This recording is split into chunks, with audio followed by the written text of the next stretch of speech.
నార్మల్గా ఏ కంపెనీకైనా కానీ ఒక సీఈఓ అంటారు. సో కానీ ఈ కంపెనీకి ఏంటంటే ఒక్కొక్క లైన్ ఆఫ్ బిజినెస్కి ఒక్కో సీఈఓ అంటారు. నా ఎక్స్పెక్టేషన్ ప్రకారం అయితే 166 నుంచి 165 నుంచి 166 వరకు ప్రైస్ బ్యాండ్ వీళ్ళు ఇచ్చారు కదా. సో మనం క్లోజ్ టు 300 అంటే 300కి ±20 లెవెల్లో స్టాక్ మార్కెట్లో లిస్ట్ అవుతుందనేసి నా expectation. Hello friends, welcome to our channel. Friends, ఈరోజు మనం హ్యాపీయెస్ట్ మైండ్స్ టెక్నాలజీ ఐపీఓ గురించి డిస్కస్ చేద్దాం. ఫ్రెండ్స్, ఈ సంవత్సరం 2020లో ఇప్పటి వరకు ఓన్లీ 3 కంపెనీసే ఐపీఓకి వెళ్ళాయి. ఐపీఓ అంటే ఇనిషియల్ పబ్లిక్ ఆఫరింగ్. నార్మల్గా అయితే ఈ లాస్ట్ 8 monthsలో మినిమం 30 to 40 కంపెనీస్ ఐపీఓకి వెళ్తాయి. కానీ కోవిడ్ సినారియో వల్ల ఈ సంవత్సరం ఓన్లీ 3 కంపెనీస్ ఐపీఓకి వెళ్ళాయి. సో ఆ 3 కంపెనీస్లో కరోనాకి ముందు ఎస్బీఐ కార్డ్ ఐపీఓకి వెళ్ళింది. తర్వాత కరోనా తర్వాత స్టాక్ మార్కెట్ అన్ని బాగా క్రాష్ అవడం వల్ల సో కంపెనీస్ అన్నీ కూడా ఐపీఓకి రావడానికి చాలా ఆలోచించాయి. సో చివరికి కోవిడ్ తర్వాత Rossari Biotech and Mind Space REIT ఈ 2 కూడా ఐపీఓకి వచ్చాయి. So post Covid Happiest Minds IPO third IPO friends. So యాక్చువల్గా హ్యాపీయెస్ట్ మైండ్స్ ఐపీఓ ఇది గ్రే మార్కెట్లో ఆల్రెడీ 110 రూపీస్ ప్రీమియం పలుకుతుంది. అంటే గ్రే మార్కెట్ ప్రీమియం అంటే ఏంటంటే, సో వీళ్ళు యాక్చువల్గా IPO issue price 165 to 166 decide చేశారు. సో సపోజ్ 166 హై అప్పర్ బ్యాండ్లో ఐపీఓ సబ్స్క్రైబ్ అయింది అనుకుంటే, ఎప్పుడైతే లిస్ట్ అవుతుందో మార్కెట్లో ఆ రోజు ఇది 275 అంటే 165 + 110 275 దగ్గర స్టాక్ మార్కెట్లో లిస్ట్ అవ్వడానికి ఛాన్స్ ఉంది. సో అది లిటరల్లీ అబౌట్ 70% ప్రాఫిట్. రీసెంట్గా రోసరీ బయోటిక్ ఎప్పుడైతే లిస్ట్ అయిందో అది మోర్ దెన్ 100% ప్రీమియంతో లిస్ట్ అయింది. యాక్చువల్గా అది 355 దాని ఇష్యూ ప్రైస్, కానీ ప్రజెంట్ అది 800 దగ్గర ట్రేడ్ అవుతుంది. సో ఆల్రెడీ ఇన్వెస్టర్స్ వెల్త్ అనేది మోర్ దెన్ డబుల్ అయిపోయింది. సో సిమిలర్లీ హ్యాపీయెస్ట్ మైండ్స్ కూడా ప్రజెంట్ గ్రే మార్కెట్ ప్రీమియం 110 ఉండడం వల్ల సో లిస్టింగ్ క్లోజ్ టు 70 వరకు రావచ్చు. సో ఇంత మార్కెట్లో ఇంత హ్యాపీయెస్ట్ మైండ్స్ ఐపీఓ గురించి ఇంత బజరడానికి కారణం ఏంటనేసి నేను చూస్తే నాకు తేలింది ఏంటంటే, ఈ కంపెనీ ప్రమోటర్ అశోక్ సూటా. ఈ అశోక్ సూటా ఎవరు అంటే, మనం కొంచెం 10 years బ్యాక్ వెళ్తే ఈయన యాక్చువల్గా మైండ్ ట్రీలో వర్క్ చేసేవాళ్ళు. మైండ్ ట్రీ ఫౌండర్ యాక్చువల్గా. సో అంతకుముందు 15 years బ్యాక్ వెళ్తే ఆయన విప్రోలో ప్రెసిడెంట్గా పనిచేశారు. సో విప్రో అంత పెద్ద కంపెనీ గ్రో అవడంలో ఈ అశోక్ సూటా గారిది కూడా చాలా కీ రోల్ ఉంది. So at the same time ఆయన 1999లో విప్రో నుంచి బయటకు వచ్చేసి మైండ్ ట్రీని ఫౌండ్ చేశారు. అండ్ ఇప్పుడు మనకు తెలుసు మైండ్ ట్రీ ఎంత పెద్ద కంపెనీయో. సో 1999 నుంచి 2011 వరకు మైండ్ ట్రీని బాగా నర్చర్ చేసి తను 2011లో మైండ్ ట్రీ నుంచి బయటకు వచ్చేసారు. సో 2011లో మైండ్ ట్రీ నుంచి బయటకు వచ్చి హెచ్ఎంటీని స్టార్ట్ చేశాడు ఫ్రెండ్స్. సో అప్పటి నుంచి ఇప్పటి వరకు హెచ్ఎంటీని గ్రూమ్ చేస్తూ వచ్చాడు. సో ఈ అశోక్ సూటా గారు ప్రమోటర్గా ఉండడం వల్ల ఈ కంపెనీ గురించి మార్కెట్లో చాలా ఎక్స్పెక్టేషన్స్ ఉన్నాయి. సో ఈ కంపెనీ ఏం చేస్తుంది అంటే, ఇది Bengaluru based IT company. So Bengaluru based IT company అంటే ఇది normal TCS Infosys type IT company అయితే కాదు. ఇది complete digital IT company. So 2016లో టీసీఎస్ ఏం చేస్తుందంటే, డిజిటల్ అని చెప్పేసి ఒక కొత్త బిజినెస్ లైన్ తీసుకొచ్చింది. ఆల్మోస్ట్ ఆ డిజిటల్లో ఎవరినైతే రిక్రూట్ చేసుకుందో డబుల్ శాలరీ పే చేయడం మొదలెట్టింది. సో డిజిటల్ అంటే ఏంటంటే ఫ్రెండ్స్, ఇప్పుడు కొత్త టెక్నాలజీస్ ఉన్నాయి కదా, latest IoT, artificial intelligence, cloud computing. So ఈ టెక్నాలజీస్ అన్నీ వాడి క్లయింట్కి సర్వీస్ చేసేదే డిజిటల్ కింద ప్రజెంట్ ట్రెండ్ ఉంది. సో ఈ హ్యాపీయెస్ట్ మైండ్స్ అనేది కంప్లీట్గా డిజిటల్ కంపెనీ. సో మనం ఫస్ట్ ఈ కంపెనీ ఐపీఓ డీటెయిల్స్ చూద్దాము, తర్వాత కంపెనీ గురించి డీటెయిల్గా ఫండమెంటల్ అనాలిసిస్ చూద్దాము. సో ఈ కంపెనీ సబ్స్క్రిప్షన్ డేట్స్ వచ్చేసరికి 7th అంటే టుమారో మార్నింగ్ 10 నుంచి 9th ఈవినింగ్ 5 PM వరకు మీరు ఐపీఓకి అప్లై చేయొచ్చు. ప్రైస్ బ్యాండ్ వచ్చేసరికి lower price band 165 and upper price band వచ్చేసరికి 166. సో ఆల్రెడీ మార్కెట్లో దీని గురించి చాలా బజ్ ఉంది. అండ్ ఐపీఓ కంపల్సరీ హిట్ అవుతుంది అండ్ లిస్టింగ్ గెయిన్స్ కూడా ఉంటాయి అండ్ మెనీ టైమ్స్ ఈ ఐపీఓ సబ్స్క్రైబ్ అవుతుంది అనేసి ఎక్స్పెక్టేషన్స్ ఉన్నాయి. కాబట్టి డెఫినెట్గా మీరు ఎవరన్నా ఈ ఐపీఓకి అప్లై చేయాలి అని ఇంట్రెస్ట్ ఉంటే 166 అప్పర్ ప్రైస్ బ్యాండ్ దగ్గర అప్లై చేయండి. నెక్స్ట్ ఈ ఐపీఓ విషయానికి వస్తే ఇది టోటల్గా 700 crore ఐపీఓ ఫ్రెండ్స్. ఇందులో ఫ్రెష్ ఇష్యూ 110 crores, అంటే ఈ 110 crores ఫ్రెష్గా షేర్స్ అలొకేట్ చేస్తారు. Offer for sale existing share holders 592 crores worth షేర్స్ని సేల్ చేస్తున్నారు. ఇందులో మనం కొనాలి అంటే మినిమం ఒక బిడ్ పర్చేజ్ చేయాల్సి ఉంటుంది. 1 బిడ్ అంటే 90 షేర్స్. ఇక్కడ 165 into 90 అంటే అది రఫ్గా 14,000 దగ్గర అమౌంట్ వస్తుంది. సో ప్రజెంట్ రీసెంట్గా ఏ ఐపీఓ వచ్చినా కూడా మినిమం 1 lot 14,000 to 15,000 ఉండేలా చూస్తున్నారు. The maximum number of lots మనము 13 lots వరకు తీసుకోవచ్చు. ఈ హ్యాపీయెస్ట్ మైండ్స్ ఫేస్ వాల్యూ వచ్చేసరికి 2 rupees per share. So retail allocation అంటే రీటైల్ ఇన్వెస్టర్స్ మనలాంటి వాళ్ళకి టోటల్ అలాట్ చేసిన షేర్స్ 10% ఫ్రెండ్స్. ఇది both national stock exchange and Bombay stock exchange రెండింటిలో కూడా లిస్ట్ అవుతుంది. సో ఐపీఓ రేపు 7th అంటే రేపు మార్నింగ్ మండే నుంచి స్టార్ట్ అవుతుంది. IPO close 9th September evening close అవుతుంది. బేసిస్ ఆఫ్ అలాట్మెంట్ అంటే యాక్చువల్గా ఇది మెనీ టైమ్స్ కనుక అంటే ఉన్న షేర్స్ కంటే కూడా ఎక్కువ మంది దీన్ని సబ్స్క్రైబ్ కనుక చేసుకుంటే అంటే బుక్ బిల్డింగ్ ప్రాసెస్ బేస్ చేసుకొని లాటరీ బేసిస్ షేర్స్ అలాట్ చేస్తారు. సో 14th షేర్స్ ఎవరికి అలాట్ అయ్యాయి అన్నది మెసేజ్ వస్తుంది. 15th September ఎవరికైతే షేర్స్ అలాట్ అవ్వలేదో వాళ్ళకి రిఫండ్ అమౌంట్ వస్తుంది. అండ్ 15th ఎవరికైతే షేర్స్ అలాట్ అయ్యాయో వాళ్ళ డిమాట్ అకౌంట్లోకి షేర్స్ క్రెడిట్ అవుతాయి. అండ్ 17th నుంచి ఈ షేరు మార్కెట్లో ట్రేడ్ అవ్వడం మొదలవుతుంది. సో మీకు ఆ లిస్టింగ్ గెయిన్స్ ఏవైతే ఉన్నాయో 110 rupees ప్రీమియం అది 17th September మార్నింగ్ చూడడం అవుతుంది.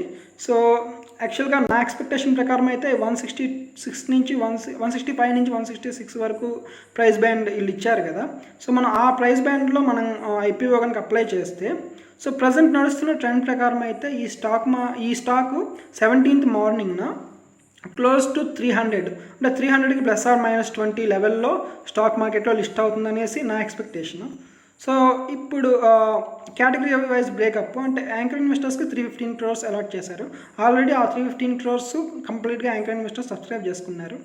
ఈ యాంకర్ ఇన్వెస్టర్స్ అంటే ఎవరంటే నార్మల్గా మనలాంటి రీటైల్ ఇన్వెస్టర్స్ని అట్రాక్ట్ చేయడానికి కొంచెం ప్రమోషన్ కింద యాంకర్ ఇన్వెస్టర్స్ అని చెప్పేసి వాళ్ళని ఇన్వైట్ చేస్తారు. వాళ్ళు ఏంటంటే ఈ ఐపీఓలో సబ్స్క్రైబ్ చేసుకున్న తర్వాత మినిమం 1 month ఈ షేర్స్ని సేల్ చేయకూడదు. ఇందులో high net worth individuals and institutions ఉంటాయి. సో క్యూఐబీకి 210 crores వర్త్ షేర్స్ అలాట్ చేశారు. రీటైల్ ఇన్వెస్టర్స్కి ఓన్లీ 70 crores మాత్రమే అలాట్ చేశారు. సో యాక్చువల్గా టోటల్ ఇష్యూ సైజ్లో 10% అలాట్ చేశారు. సో కంపెనీ విషయానికి వస్తే ఇందాక చెప్పాను కదా. సో ఇదొక డిజిటల్ కంపెనీ. నార్మల్గా traditional IT companies TCS, Accenture, Mindtree, Infosys, Cognizant ఇవి కూడా మెల్లమెల్లగా డిజిటల్ వైపు స్విచ్ అవడానికి ట్రై చేస్తున్నాయి. సో మీరు చూస్తే ఇన్ఫోసిస్ ప్రజెంట్ డిజిటల్ నుంచి దానికి వస్తున్న టోటల్ రెవెన్యూ 31% ఉంది ఫ్రెండ్స్. సో ఇక్కడ చూస్తున్నారు కదా, ఇన్ఫోసిస్ డిజిటల్ నుంచి వస్తున్న revenue 31%. At the same time Happiest మైండ్స్కి వస్తున్న రెవెన్యూ 97% ఫ్రెండ్స్. యాక్చువల్గా ఈ స్క్రీన్ షాట్ ఈ స్నిప్పెట్ ఇవన్నీ కూడా నేను హ్యాపీయెస్ట్ మైండ్స్ వాళ్ళ రెడ్ హెరింగ్ ప్రాస్పెక్టస్ నుంచే కలెక్ట్ చేశాను. సో అందులో కొంచెం క్లారిటీ తక్కువ ఉంది. సో హ్యాపీయెస్ట్ మైండ్స్ డిజిటల్ నుంచి వచ్చే రెవెన్యూ అయితే 97%. ఈ మిగిలిన 3 కంపెనీస్ ఉన్నాయి కదా ఫ్రెండ్స్, 100% డిజిటల్ రెవెన్యూతో ఉన్న గ్లోబెంట్, ఈపామ్ అండ్ ఎండేవా, ఇవన్నీ కూడా హ్యాపీయెస్ట్ మైండ్స్ కాంపిటీటర్స్. అండ్ ఇవన్నీ కూడా 100% డిజిటల్ కంపెనీస్. కాకపోతే ఇవేవి కూడా ఇండియా బేస్డ్ కాదు. సో ఇవన్నీ కూడా హ్యాపీయెస్ట్ మైండ్స్ కాంపిటీటర్స్. వాటి గురించి మనం నెక్స్ట్ స్లైడ్లో చూద్దాము. సో ఇక్కడ చూస్తున్నాం కదా ఫ్రెండ్స్, ఈ కింద మీరు లైట్ బ్లూలో చూస్తున్నది ఇదంతా కూడా traditional legacy IT spending. So గ్లోబల్గా లెగసీ ఐటీ కంపెనీస్ కోసము ఎంత స్పెండ్ చేశారు అంటే ఆ మార్కెట్ సైజ్ ఎంత అనేది ఇది friends, it is US $1 billion. So ఇది యాక్చువల్గా మనం 2018 నుంచి అండ్ 2020కి పెద్ద ఏం పెరగలేదు. అండ్ నెక్స్ట్ 5 ఇయర్స్ కూడా ఫోర్కాస్ట్ చేస్తే లెగసీ రెవెన్యూ అనేది ఓన్లీ 2.35% CAGRతోనే గ్రో అవుతుంది. At the same time digital చూసినట్టయితే డార్క్ బ్లూలో ఉంది కదా, 20.19% CAGRతో గ్రో అవుతుంది ఫ్రెండ్స్. సో ఇదంతా కూడా global IT market size. So digital is the future అనేసి చెప్తూ ఉంటారు కదా, డేటా ఈజ్ ద ఆయిల్ అని చెప్పి, న్యూ ఆయిల్ అని చెప్పేసి. సో ఈ డిజిటల్లో ఏ కంపెనీ అయితే వర్క్ చేస్తుందో వాళ్ళకి ఫ్యూచర్ గ్రోత్ పొటెన్షియల్ చాలా ఎక్కువ ఉంది ఫ్రెండ్స్. సో ఈ స్లైడ్లో మనం చూస్తుంది ఏంటంటే హారిజాంటల్గా ఉంది రెవెన్యూ CAGR అంటే ఎంత పర్సెంటేజ్ రెవెన్యూ గ్రో అవుతుంది. వర్టికల్గా కంపెనీ టోటల్ రెవెన్యూలో డిజిటల్ అనేది ఎంత పర్సెంట్ ఉంది. సో హ్యాపీయెస్ట్ మైండ్స్ వచ్చేసరికి ఇక్కడ ఉంది మనకి స్టాండ్ అయింది. సో దాని డిజిటల్ రెవెన్యూ టోటల్ రెవెన్యూలో 97% ఉంది. సో బట్ CAGR అయితే కంపారిటివ్లీ అంటే వాటి కాంపిటీటర్స్ ఉన్నారు కదా, ఈప్యామ్, గ్లోబెంట్ అండ్ ఎండేవా, వాటితో పోలిస్తే రిలేటివ్గా తక్కువ ఉంది. కానీ అవన్నీ ఫారిన్ కంపెనీస్, అవి ఇండియాలో లిస్ట్ అయ్యి లేవు. సో మనకున్న క్లోజెస్ట్ అంటే మనకి డిజిటల్లో ఇన్వెస్ట్ చేయడానికి వస్తున్న only option happiest minds. So మనం ఈవెన్ CAGR వైజ్ చూసుకున్నా కానీ అండ్ డిజిటల్ పర్సంటేజ్ చూసుకున్నా కానీ ఇండియన్ ఐటీ కంపెనీస్ అన్నీ కూడా హ్యాపీయెస్ట్ మైండ్స్తో పోలిస్తే అండర్ పర్ఫామ్ చేస్తున్నాయి. సో ఇది ఒక ప్లస్ ఫ్యాక్టర్, పాజిటివ్ సైడ్ ఉంది. సో చివరిలో నెగిటివ్ దీనికి ఉన్న డ్రాబ్యాక్స్ ఏంటో కూడా చెప్తాను నేను, చివరి వరకు వీడియో ఫాలో అవ్వండి. సో ఇక్కడ మనం చూస్తుంది దాని Happiest Minds competitors. So Globant వచ్చేసరికి Luxembourg based, EPAM USA based and Endava UK based.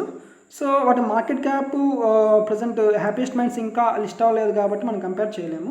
Employee wise చూస్తే ఈ హ్యాపీయెస్ట్ మైండ్స్ రిలేటివ్లీ స్మాలర్ వాటితో పోలిస్తే. గ్లోబెంట్లో 12,000 ఎంప్లాయీస్ ఉన్నారు. At the same time Happiest మైండ్స్లో 2,600 ఎంప్లాయీసే ఉన్నారు. డెలివరీ మోడల్ వచ్చేసరికి ఆన్షోర్ 5%, ఆఫ్షోర్ 95%. ఆఫ్షోర్ 95% అంటే మీనింగ్ ఏంటంటే హ్యాపీయెస్ట్ మైండ్స్కి ఉన్న టోటల్ ఎంప్లాయీస్లో 95% ఆఫ్ ద పీపుల్ ఇండియాలోనే బేస్ అయ్యి ఉంటారు, మిగిలిన 5% ఫారిన్లో ఉంటారు. సో నెక్స్ట్ ఇది సెగ్మెంట్ వైజ్ హ్యాపీయెస్ట్ మైండ్స్కి వస్తున్న total revenue percentage. Digital infrastructure or cloud నుంచి 2020లో 31.2% వచ్చింది. సో డిజిటల్ నుంచి 2020 ఫైనాన్షియల్ ఇయర్లో 31% వచ్చింది. At the same time recent quarter ఉంది కదా, జూన్ 2020 క్వార్టరు, అందులో 43% డిజిటల్ నుంచే వచ్చింది. సో టోటల్గా డిజిటల్ నుంచి ఓవరాల్ డిజిటల్ నుంచి అయితే 97% రెవెన్యూ వచ్చింది. మనం ఇండస్ట్రీ వైజ్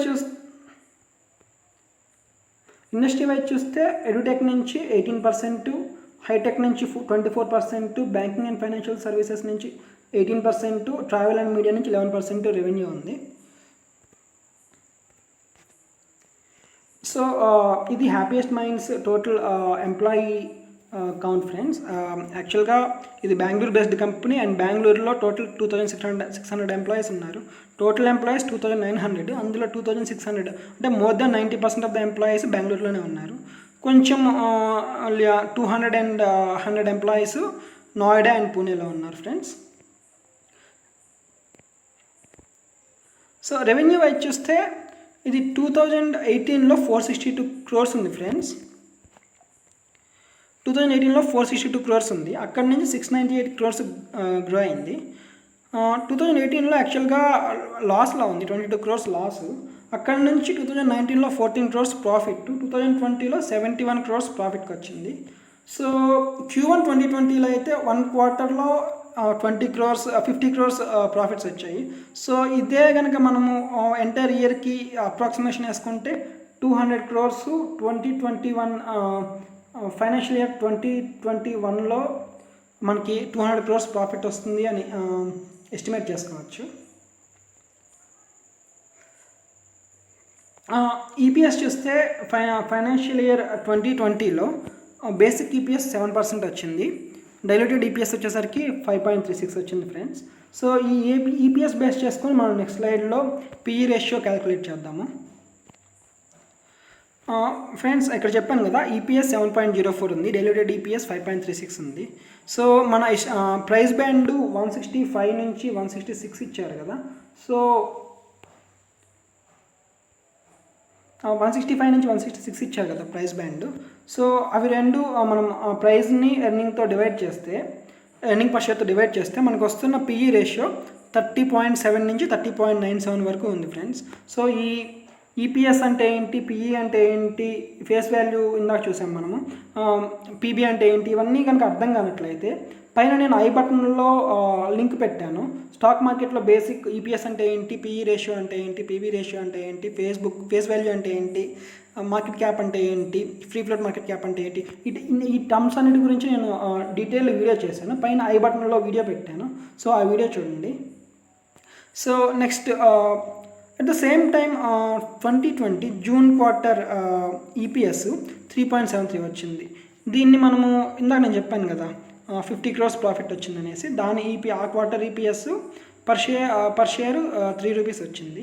సో దీన్ని కనుక మనము ఎంటైర్ ఇయర్కి యాన్యులైజ్ చేసుకొని దాన్ని ఈ ప్రైస్ బ్యాండ్ డివైడ్ చేస్తే మనకి పిఈ రేషియో ఓన్లీ 11 ఉంది. సో ఇక్కడ చూపిస్తున్నట్టు 30 అనుకోవాల్సిన అవసరం లేదు పిఈ రేషియో. సో 11కి కూడా వస్తుంది అనేసి, అంటే ఫార్వర్డ్ పిఈ ప్రకారం అయితే మనకి 11 రూపీస్ దగ్గరే ఇది వచ్చేస్తుంది share. And book value per share వచ్చేసరికి 23 ఉంది. PB ratio book value per share ప్రైస్ని బుక్ వాల్యూ పర్ షేర్తో డివైడ్ చేస్తే మనకి పీబీ రేషియో 7 వస్తుంది. బేసిక్గా ఇది ఐటీ కంపెనీ కాబట్టి అసెట్స్ పెద్ద ఎక్కువ ఉండవు. సో ఐటీ కంపెనీస్కి ఉండే ఓన్లీ అసెట్ వాటి పీపుల్. సో బుక్ వాల్యూ అనేది నార్మల్గా ఐటీ కంపెనీస్కి అంటే తక్కువగానే ఉంటుంది. So nothing to worry about that. So ఒక ఇంపార్టెంట్ థింగ్ ఏంటంటే ఈ కంపెనీ నార్మల్గా ఏ కంపెనీకైనా కానీ ఒక సీఈఓ ఉంటారు. సో కానీ ఈ కంపెనీకి ఏంటంటే ఒక్కొక్క లైన్ ఆఫ్ బిజినెస్కి ఒక్కో సీఈఓ ఉంటారు. దీనికి ఒక రీజన్ ఏంటంటే అశోక్ సూటా గారు 2017లో శశిధర్ అనే అతన్ని సీఈఓగా అపాయింట్ చేశారు. సో ఆయన తర్వాత కంపెనీ నుంచి రిజైన్ చేసి వెళ్ళిపోయారు. సో వెళ్ళిపోవడం వల్ల